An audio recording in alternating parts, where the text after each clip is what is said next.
የህዝብ ተወካዮች ምክር ቤት ነው። ስራው በሙሉ ህዝብን ማዳመጥ ነው። የህዝብ ተወካዮች ምክር ቤት ዋናው ስራ ህዝብን ማዳመጥ ነው።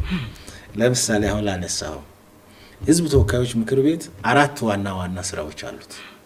እኔ መንግስት ተጠሪ የሆንኩበት ተቋም የመጀመሪያው ህግ ማውጣት ነው። ሀገሪቱ የምትመራበት ሀገረ መንግስቱ የሚገነባበት። ሁለተኛው ደግሞ የክትትልና ቁጥጥር ስራ ነው። የወጣው ህግ በምክር ቤቱ የጸደቀ እቅድ በየተቋሙ እንዴት እየተፈጸመ ነው ብለ ቼክ የምታደርግበት ነው። ቼክ ኤንድ ባላንስ ስራ ነው ሁለተኛው።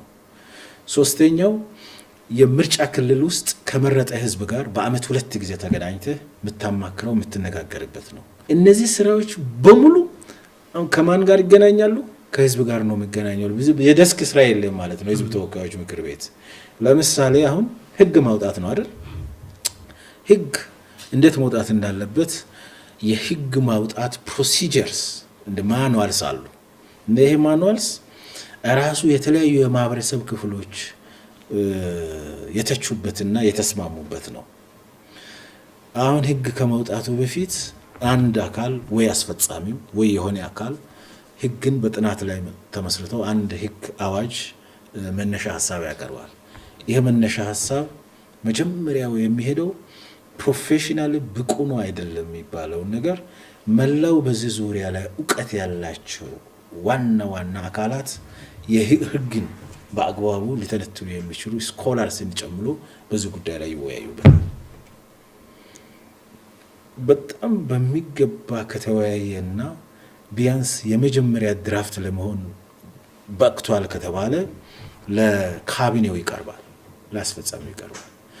አስፈጻሚው ደግሞ በራሱ ይሄንን የሚከታተል መዋቅር ስላለ በራሱ ደረጃ ህጉ ዓላማው ምንድነው፣ ምንን ያሳካል፣ ከባህላችን ከታሪካችን ከእሴታችን ጋር ምን አይነት ግንኙነት አለው፣ የሚጣረስ ነገር አለው ወይ፣ ኢትዮጵያ በዓለም ውስጥ ኦፕሬት እንደምታረጋገር ዓለም አቀፍ ኮንቬንሽንስ ጋር ይሄዳል አይሄድም፣ ታሪካችን እድገታችንን ብልጽግናችንን ልማታችንን የሚያፋጥን ነው አይደለም ነው ነገር ደግሞ ካቢኔው ይመለከታል።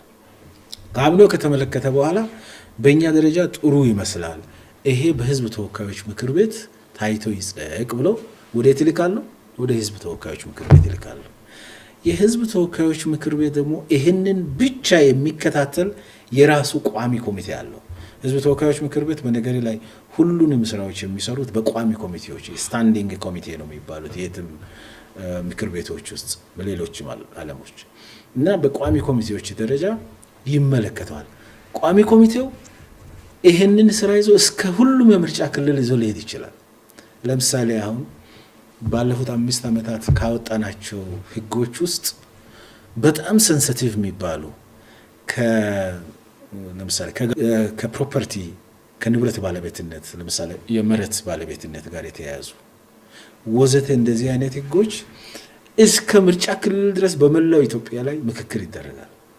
ሃይማኖት ተቋማት፣ ሲቪል ሶሳይቲ፣ የሙያ ማህበራት ለምሳሌ ከአርት ጋር የተያያዘ ከሆነ በአርት ዙሪያ ላይ የሚሰሩ ተቋማት፣ በትምህርት ላይ የሚሰሩ ከሆነ በትምህርት ዙሪያ የሚሰሩ ተቋማት፣ የተለያዩ አካላት ደግሞ ይወያዩበታል።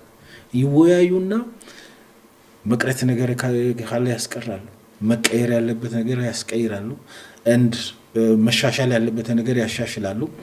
በህዝብ ተወካዮች ምክር ቤት የሚጸድቀው አዋጅ በምን ሜታፈር ሊንገሪ እንደ ጤፍ ወሰደው። አሁን ጤፍ ለምሳሌ ከማሳ ዝግጅት ጀምረ ማሳውን አዘጋጅተ ማሳውን 3-4 ጊዜ አለስልሰ ከዛም በኋላ የጤፍ ጥሩ ለዛ ማሳ ሊሆን የሚችል የጤፍ ዝርያ መርጠ ዘርተ ዝናብም ወይም ኢሪጌሽንም ተጠቅመ አሳድገ አርመ እህሉን ሰብስበ ከዛ ወቅተ ከዛ የጸረ ምናምን ተባይ እንዳይል ጠብቀ መጨረሻ ላይ ወፍጮ ቤት ውስጥ ከዛም በኋላ እንጀራ ተደርጎ ላንተ መሶብ ላይ ነው አይደል የሚቀርበው። ይሄን ሁሉ ያለፈ ነው አይደል የሚቀርቡ አዋጆች። እንደዚህ ከዚህ ጤፍ የተጋገረ እንጀራ አይነት ናቸው። በጣም ብዙ ሂደቶችን ካለፉ በኋላ የመጨረሻ ፎርማሊ የሚዘጋው በሴሽን ነው፣ በጉባኤ ነው፣ ሁሉም ባለበት ጉባኤ ነው። ይቀርብና ሰው ይነጋገርበታል። ብዙ ጊዜ ዝም ብለህ ስለ ፓርላማ ሰው ሲያወራት ይሰማል። ምን እጅ ማውጣት አይደል እንደ ይላል። ምን እጅ ማውጣት እጅ ሲያወጡ እናያለን።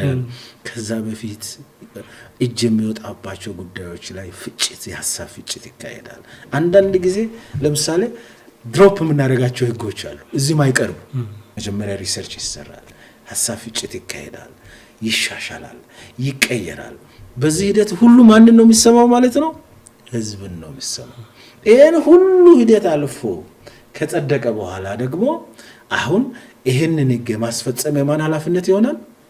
የመንግስት ኃላፊነት ይሆናል፣ የአስፈጻሚው ኃላፊነት ይሆናል።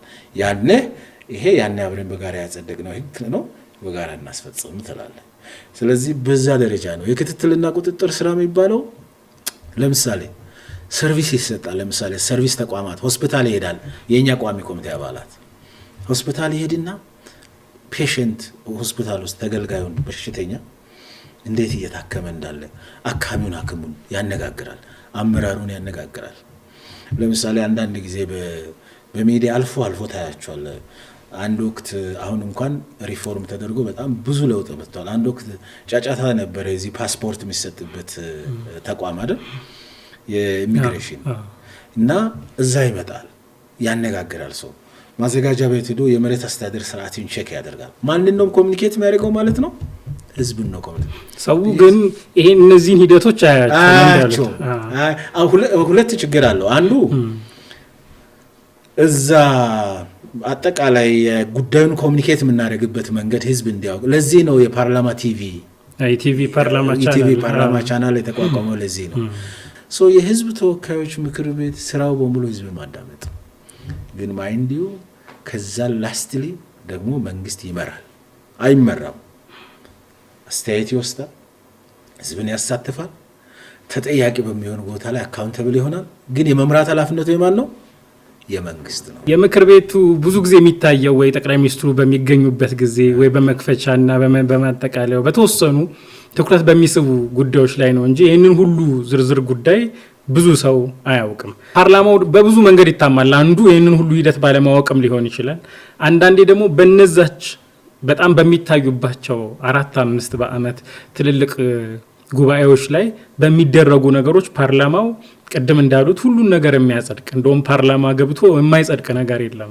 ፓርላማው ሐሳብ ከመቀበልና ከመስማት ውጪ ምንም ነገር እንዲተከራክሮ ተወያይቶ እንደሌሎች ሀገር ፓርላማዎች ሞቅ ያሉ አይደሉም።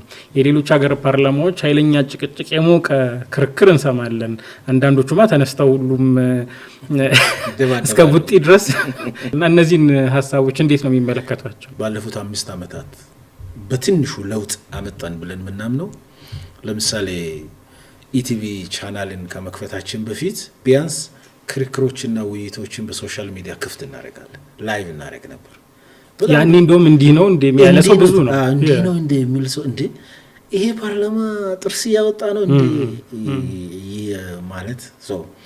ማለት ፓርላማ ሐሙስና ማክሰኞ ተሰብስቦ ግማሽ ቀን የሚያደርገው ውይይት አይደለም የፓርላማ ስራ።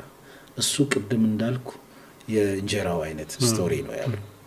በጣም ብዙ ስራዎች ይሰራሉ። አንዱ መሰረታዊ የኢትዮጵያ ችግር የኢንስቲትዩሽን ቢልዲንግ የተቋም ግንባታችን ነው።